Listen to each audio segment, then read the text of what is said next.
salaamaaleykum mbokku journaliste yi salaamaaleykum mbokku rappel à l'ordre salaamaaleykum à tous les sénégalais yi ñuy déglu di ñaan rek kàddu yi fekk leen ñu nekk ci jàmm ndax gis nañ fu réew mi tollu jamono ji xaw na compliqué trop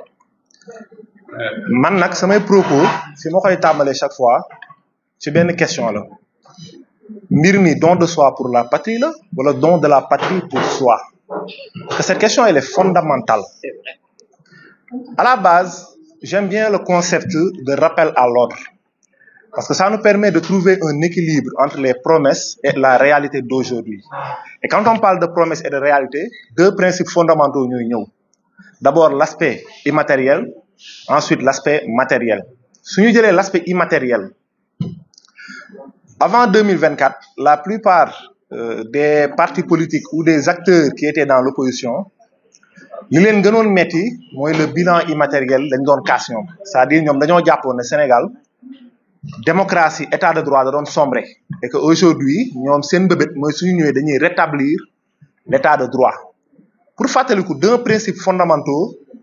ñoo tax ñu naan état de droit ak démocratie bi si njëkk mooy la liberté bi si topp mooy l'égalité des citoyens devant la loi. Si on prend l'exemple de la liberté gis nañ semaine passée li fi am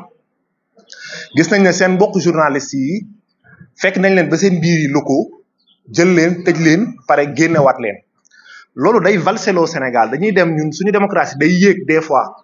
ba niveau pays scandinave yi parce que Sénégal c'est le seul pays au monde nga mën def élection le 25 mars installer le président le 1er avril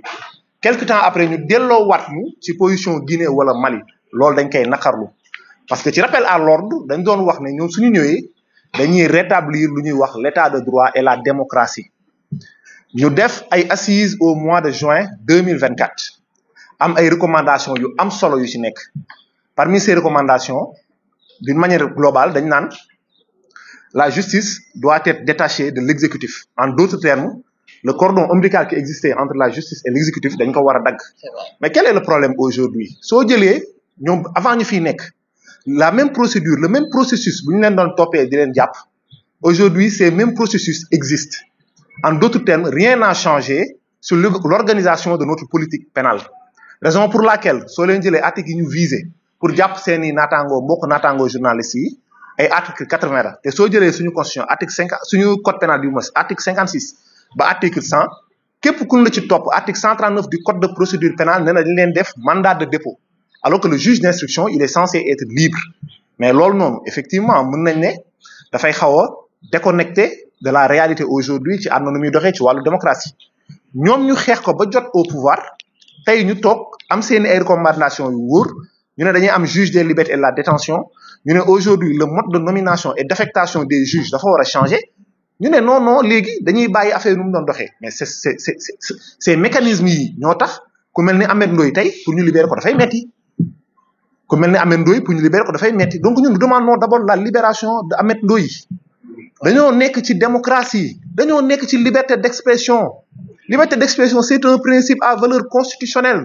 protégé par les principes fondamentaux reconnus par les lois de la République nañu libérer Ahmed Ndoye dañ ko war a libérer munoo jooy nag ci wàllu ne démocratie amul ba jot réew bëgg perpétuer les mêmes mécanismes où sont les recommandations ana recommandation yu nekkoon ci assises yi suñ ko dugalee liberté de la justice dafay am donc nañu bàyyi xel ci loolu noonu il faudrait que ñu demander ñu respecter les recommandations issues des assises de la justice loolu mooy tax état de droit ak démocratie mën a dox biir Sénégal su loolu weesoo ñu dugg ci mbirum économie mais sénégalais yi li ñu doon wax ñaari repas mais sénégalais yi pour ñoom ñaari repas c'est un problème actuellement et quand on parle de don de soi pour la patrie njiit lu ñuy wax sooy agir en bon père de famille lii metti kañ ci yow nga koy commencer mais mënoo jël tout le redressement économique nga jox ko sa njaboot yow nga toog di noos di gutanaat tey jii ñoom lu ñu waroon def mooy le redressement bu ñuy woote ñoom ñu jiitu ci mais mettre en place une politique de surtaxation c'est extrêmement compliqué pour la population tey population ñu ngi jooy population yi amuñu lu ñu lekk amuñu lu ñu naan dañoo sonn gouvernement nag soo jiitee ay nit da nga leen di yërëm mais le décalage qui existe amatul fenn si àdduna aujourd'hui su nekkee da ngay woote don de soi pour la patrie soo xasee ba toog da nga war a def de telle sorte que ñi ngay jiite ñu gën a nekk situation yu baax sax kay yow ñu fi nekk soo jëlee ñun exemple bi nekk suñu koñ dafa amoon école privée am école publique bi en majorité aujourd'hui li ko feesal mooy xale yee jógee école privée pour dem école publique et loolu c'est fondamental. Pourquoi c'est fondamental? Parce que les parents n'arrivent plus à assurer les choses basiques. Déjà, l'école publique, liggéeyam defatu ko, éducation nationale baaxatul Sénégal, mais parents yi mënuñ sax assurer un avenir correct pour leurs enfants. Laataa loolu lekk ba suur sax mënatuñu ko ñuy waaj a dee ñu indil ñu courant beeg diesel baa ngi xaw a rey Sénégalais yi. Donc nous demandons à la au gouvernement de revoir leur politique économique, de mettre en place une politique de confiance économique et d'arrêter la désinformation. Parce qu'en réalité, pour mettre en place un système qui est prospère, il faut faire valoir une politique de confiance et une politique de paix. Nous avons besoin de paix aujourd'hui pour évoluer. Donc, nous avons le gouvernement, nous avons aspect yoy. Nous ne sommes pas des opposants, mais nous sommes là pour leur rappeler les promesses d'une fitagon. Dernier point. Nous avons des propositions bi si ñëkk dañuy questionner le caractère représentatif de la démocratie sénégalaise. Il y a moins d'1 an ñu ngi doon waxtaan ci mode de scrutin élection législative yi. Il faudrait que les choses avancent. Aujourd'hui, dans 3 ans, nous irons vers une autre élection législative. Il faut modifier le mode de scrutin des élections législatives afin d'avoir une démocratie représentative. Il le faut. Donc ñu ngi wax gouvernement bi ñu ngi wax population sénégalaise bi nañu taxaw ci mbir yooyu ndax loolu moo mën a avancer loo démocratie sénégalaise loolu moo mën a avancer loo économie sénégalaise maa leen di gërëm yéen ñëpp di leen sant. Merci beaucoup.